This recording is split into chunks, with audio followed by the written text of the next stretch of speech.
Por que as pessoas têm dificuldade em entender o significado da graça de Deus, Caio? Por causa delas próprias. Porque elas não amam por nada. Elas não amam de graça. Elas só amam os que as amam de volta. Tô falando de modo absolutamente geral. Ok.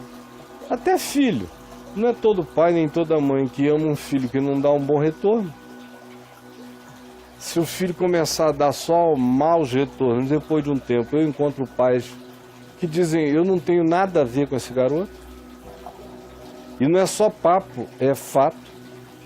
Mães também, que fogem, que não querem mais nem ver.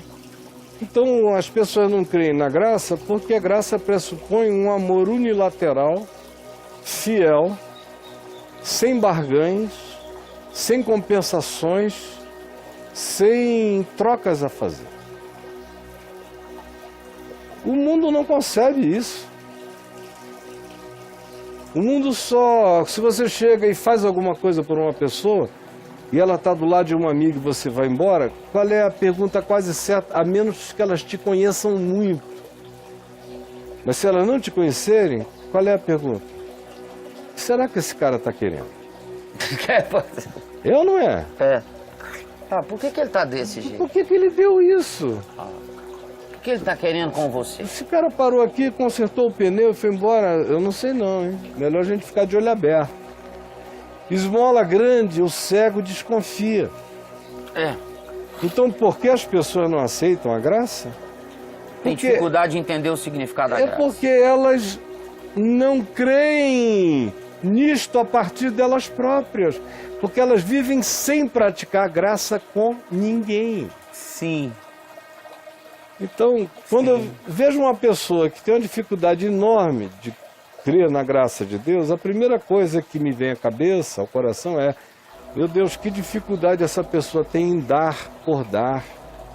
Certo. Em abrir por abrir, em facilitar por facilitar. Sim, cara. Em ensinar por ensinar, em levantar por levantar, em alimentar só por alimentar, em cobrir só por cobrir.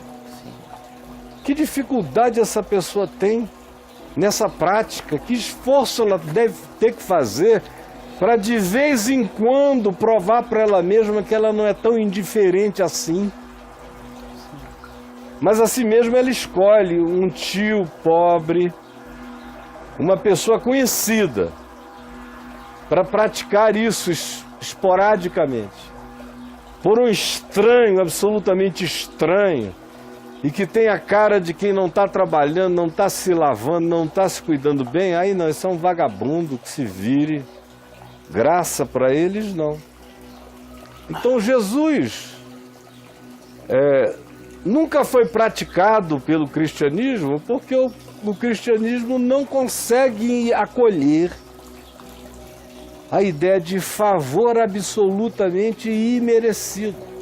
O cristianismo é uma construção religiosa sincrética, aonde do evangelho ficaram algumas pinceladas de Jesus, a cruz, algumas coisinhas, ficou o presépio, a cenografia. São símbolos. Do hippie do primeiro século, cheio de poder de amor e despretensioso que morreu no massacre. Fica lá, o resto, meu amigo, é segundo religiões egípcias, cultos de mistério, gnosticismo, filosofias variadas da Ásia Menor, de Roma, de deuses e deusas que foram chamados para dentro do panteão da nova religião. E todos esses deuses, todos esses cultos, todas essas religiões eram religiões de barganha, são todas religiões de barganha. Só o Evangelho não sabe o que é barganha. Mas todo mundo faz barganha, o judaísmo é barganha. Ande conforme a lei, você será salvo. Não ande conforme a lei, você está condenado. Tem negócio aí. Claro. Não tem essa coisa da misericórdia divina. de dizer, olha, eu conheço todos os teus pecados, mas eles estão perdoados por causa da minha justiça. Está lá nos Salmos, mas não é praticado na teologia judaica. Não é uma cultura judaica. Judeu não tem perdão, cara. Não tem conversa com eles, não? Não, toma lá da cá. O cristianismo eu acabei de dizer. O Islã. O islamismo é barganha.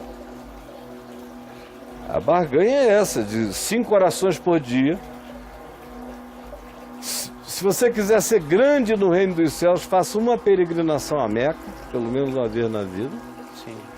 Dê as suas esmolas conforme as ordens do Alcorão. E pratique todos os ritos da religião e jejue no Ramadã, e tu terás um tesouro no céu. Qualquer outra coisa, no espiritismo kardecista, tem barganha. Não de sacrifício em algum lugar, algum altar ali, não. A barganha é a caridade que eu tenho que fazer para por ela ser iluminado, redimido e salvo. Eu sou salvo pela caridade. Ou seja, eu sou salvo por mim mesmo. Pela prática das minhas boas obras eu sou salvo. Eu me autossalvo em tudo e em todas as concepções de religião e de crença. Aí chega essa coisa do evangelho, é tão difícil de entender. Para quem não é assim. Um cara que é assim entende rápido.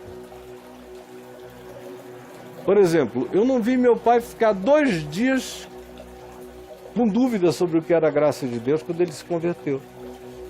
Porque ele já era assim quando se converteu. Eu já ouvia, sem ser cristão, praticar o evangelho sem nenhum batismo ou consciência de Jesus na vida dele. Quando ele tomou consciência, ele falou, ó, é assim. Eu já sabia. É Tipo, assim. Né? É assim. Agora, tem muita gente que também não aceita a graça por causa da autoimagem baixa. É uma outra dimensão. Como é que é isso? É o cara que gosta tão pouco de si mesmo, se autodeprecia tanto, se desvaloriza tanto, que do ponto de vista psicológico ele não consegue acreditar, número 1, que ninguém o ame, e em segundo lugar, que alguém o ame de graça. Então, para ele é muito difícil essa ideia de que ele é amado de graça. Agora, você tem pessoas que receberam todo amor, que são amorosas, que são generosas, que são tudo isso que eu disse nos 2 primeiros casos, que muitas vezes a pessoa não aceita a graça por não ser assim. E aqueles casos em que o indivíduo é tudo de bom, mas assim mesmo não aceita. Sabe por quê? Por quê, cara? Porque ele é bom demais. Porque ele é bom demais. É justiça própria. Ah, tá. Aí o cara não aceita a graça, porque a graça não quer saber se você é bom demais, não quer saber nada. Quer saber se você, arrependido e quebrantadamente, creu que você foi perdoado antes da fundação do mundo, que você nasceu já sob o signo da misericórdia, que você é filho do amor, que a sua mera existência já é prova do amor de Deus para com você. Isso ainda sem nem falar na cruz. Pois Deus prova o seu próprio amor para conosco pelo fato de Cristo Jesus ter morrido por nós, sendo nós ainda pecadores. A justiça própria atrapalha. Eu vejo gente linda, mas não consegue. Chega na última hora, você vai esperar a pessoa dizer, bom, mas a gente tem que fazer por merecer, tem que se esforçar. Aí vem toda aquela conversa no coração de um homem piedoso. Aí você vê que o problema dele não consegue entender por causa de justiça própria. E tem aqueles que também não conseguem nunca entender, vinculadamente ainda ao problema da justiça própria, porque junto com a justiça própria eles experimentam alguma culpa profunda. Eles nunca acolheram o fato de que eles são pecadores, não porque eles pecam, eles nunca entenderam que eles pecam, é porque eles já são pecadores. São as pessoas que nunca entenderam que a graça é melhor do que a vida, porque ela me alcança naquilo que eu, na minha melhor intenção, não consigo alterar, que é a minha natureza. O meu melhor amor é imperfeito. Sim. A minha melhor justiça é bamba. Não é tão justo assim. Não. Não, é 1 aos Coríntios 13. Pois hoje conhecemos e somos em parte, conhecemos em parte, cremos em parte, tudo é em parte. Então essa pessoa não entende que ela é em parte. E que a graça de Deus cobre toda a relatividade dela, porque ela enxerga essas coisas e tem um senso de justiça própria elevado, ela se proíbe de simplesmente acolher que não vem de obras, que não vem de méritos, que já está feito para que ninguém se glorie, e que é só pela fé, e que é um dom, é graça, é inexplicável, é unilateral e vem de Deus. Aí tem uma última coisa também. Das principais, é aquela pessoa que diz: eu não posso aceitar que é assim, graça de graça, que é redundância, né? Graça já é de graça. Não posso aceitar que é só pela fé, não posso isso, porque eu tenho medo de ficar frouxo.